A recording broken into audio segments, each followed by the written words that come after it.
Hello guys, ngayon ituturo ko sa inyo kung paano mag-setup ng meta ads, kung saan tayo mag-boost, saan tayo mag-create ng campaign, mag-setup ng mga gusto nating ilagay sa ating ads. So ngayon, simulan natin, punta tayo sa Play Store. Play Store, search natin meta ads. Ayan, so meron na ako. Ito, search natin meta ads para mas maayos.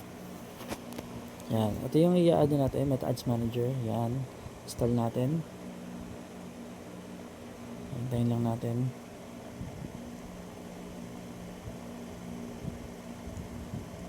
Yan. Yan, open natin.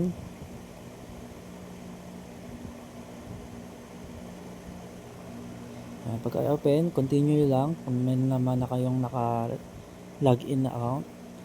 Yan. Hit natin. Continue. Ayan, allow nyo yung ads para ma-inform kayo. Yan, ayan na siya.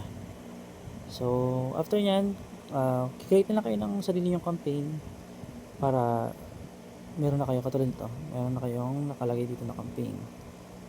May inform kayo kung ano yung mga mangyayari, kung ilan na yung ayun na yung mga ilang clicks na, ilan na yung magkano siya yung cost per link niya, magkano rin yung nagagastos na. So, ayun lang. Sana makatulong. Thank you. Hello guys, meron ako sa inyo ibibigay na information or ituturo sa inyo na makakatulong sa inyong pagbuboost ng ads.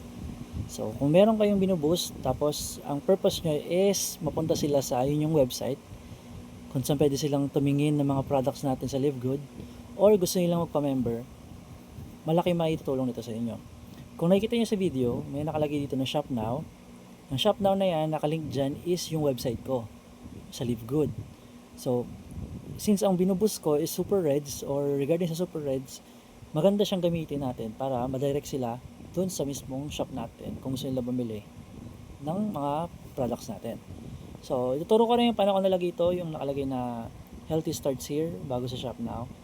Malaki maitutulong din niya kung gusto niyo mailagay yung sarili ninyong headline. So, ngayon, start na tayo. Punta tayo sa Meta Ads. Ayan, meron na active ngayon na campaign. Pero gagawa tayo ng bago para maituro ko sa inyo kung paano siya ilagay. So, create tayo. So, what's your objective? Ang purpose natin is link clicks kasi pag kailangan natin sila punta sa website. Create natin yung traffic.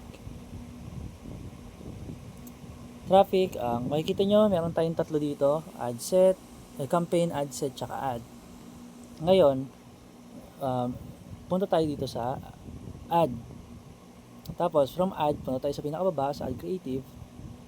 Yan. From ad creative, makikita nyo, may nakalagay na headline. Yan yung nakita nyo sa akin kanina na healthy starts here. Pwede nyo palitan yan para i-customize sa gusto nyong headline. Kung ano yung gusto nyo ilagay. Punta tayo sa baba. Sa baba, makikita nyo yung call to action. Itutukoy ko. Pilitin nyo yan. At pumili kayo ng kung gusto nyo ilagay na call to action button. Yung akin, since yung akin gusto ko shop, kaya balik natin. Pilitin ko shop now. Ngayon, nalagay natin shop now. Ngayon, tanong, paano mo malalagay yung website mo? Ngayon, balik tayo. From ad, punta tayo sa ad set. Ad set, punta tayo sa conversion. Yan. From conversion, pinutin nyo sa website. From website, balik kayo. Punta ulit kayo sa ad. Punta ulit kayo sa ad creative. At nakikita nyo dito yung pwede yung paglagyan ng website nyo. Ayan, kiklik nyo lang to. Ayan, pasensya na sa aso. So, yun lang. Sana makakatulong sa inyo ng lubos to. And makabenta tayo ng marami at makakot tayo ng miyembro ng marami. Yun lang. Thank you. Good luck. Hello guys. Ngayon naman ituturo ko sa inyo kung paano maglagay ng mode of payment sa Meta Ads para sa pagbayad natin sa boostings. Ayan. May short na kwento lang. Dati, hindi ako kailangan mo ng card para makapag-boost sa FB. Which is ang ginagamit ko dati is Paymaya. Ngayon, i-check ko, since nag-boost na ulit ako, nagkaroon na siya ng improvement na mas madali na siya magbayad. Yan, tulad nito. Punta kayo dito sa add payment method. From add payment method, makikita nyo, meron na siyang Maya. Gamitin natin ito. Meron na siyang Maya. Sorry. Yan. Meron na siyang Maya. Meron na siyang GCash.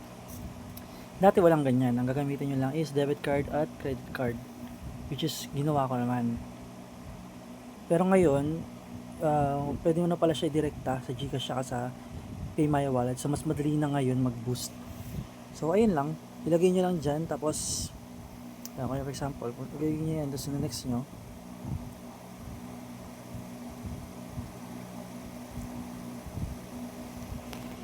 hintayin natin ha. Ayan, tsaka kayo maglalagay ng amount. From there, lagay nyo yung amount, tapos next nyo. After nyo, i-connect nyo lang yung PayMaya nyo dito sa sa Facebook ads nyo. Yan. Pag naano nyo na, maglalagay kayo ng amount yan, tulad dyan, dito nyo ilalagay. Tapos, next nyo lang, and then, papasok na siya dito, magkaroon kayo ng funds. So, makikita nyo, ito yung funds ko. Ayun o. Prepaid funds is 400. Bumaba siya. Okay, balik natin. Ayun. So, magkaroon kayo ng funds, saka lalagay siya, mapupunta siya dito. Ayan, matawad nung kanina, nakita nyo may na. Ayan, yun lang. Ganun lang siya. Ayan, thank you.